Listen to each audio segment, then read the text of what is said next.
Well, it's easy to get all wrapped up in the American political news and sports news, all that's going on across our great country. Did you know there's an entire world of news out there? And we turn to it now in Meanwhile in.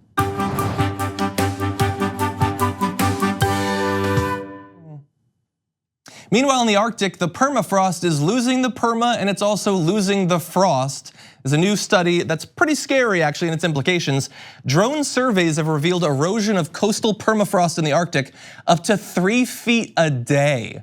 Researchers reported Friday that the recent rate of erosion is 6 times higher than the historic rate, and I have to assume not sustainable in the future.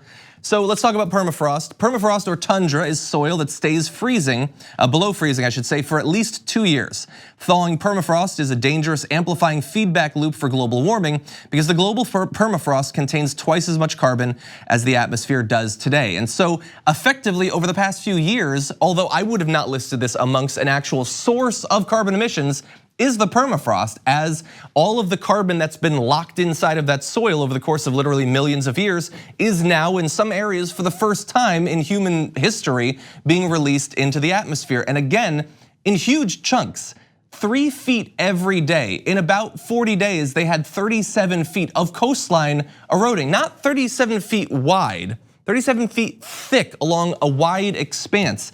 That is certainly not sustainable. Let's talk a little bit more.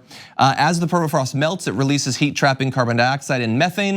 And as the coastline disintegrates and erodes, more and more permafrost will be exposed to the warming air and water. Because of course, as you lose coastline, the ocean then follows, and that warmer ocean water is now touching areas of the permafrost that it would not have before.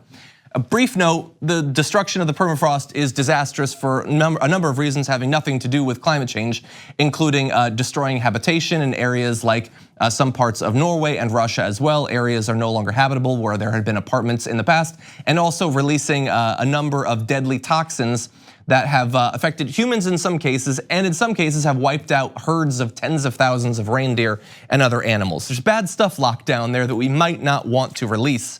Overall, let's zoom out just a little bit. Here is a graph of Arctic sea ice over just a few months.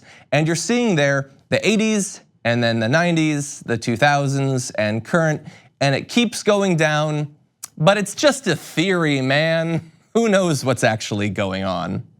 Meanwhile, in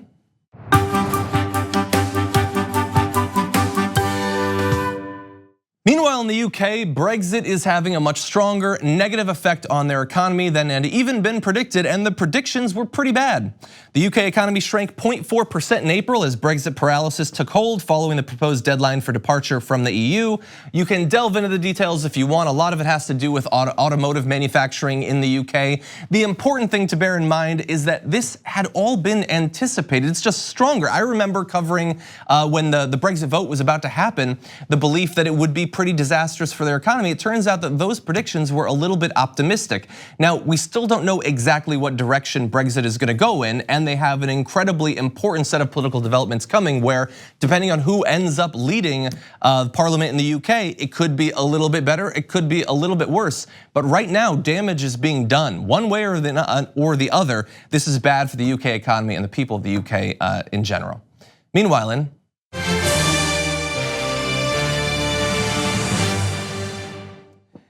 Meanwhile, thankfully, around the world, the Trump administration's efforts to stop embassies from celebrating Pride are failing.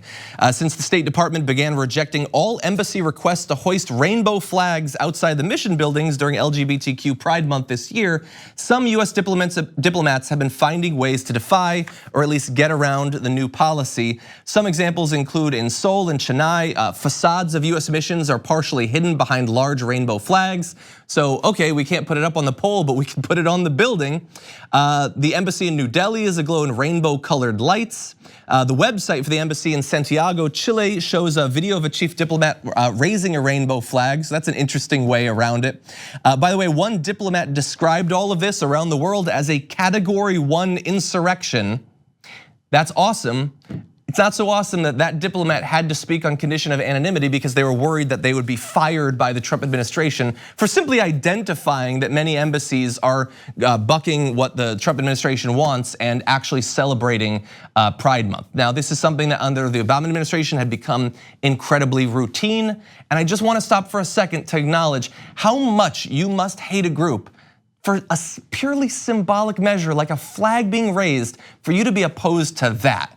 And that just a week after they were announcing how in favor of LGBTQ rights they were. Meanwhile,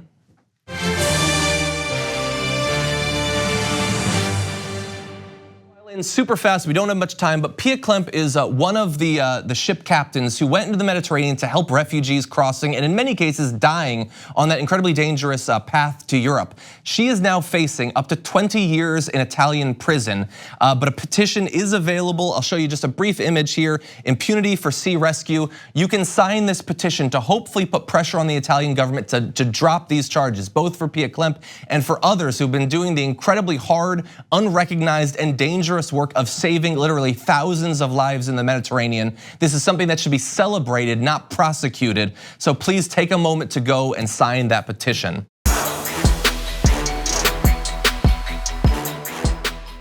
Here on the Damage Report, we talk a lot about the big banks and their ways of getting rich off the poor. They saturate the market, but there are other options. And I've got info on a socially and environmentally responsible financial institution that has no ATM fees, gives you cash back on every purchase. They even commit 10% of their earnings to charity. It's called Aspiration, and if you go to aspiration.com/TYT to sign up, you'll get these perks, and that's more money to spend or to save or to spend. Just treat yourself.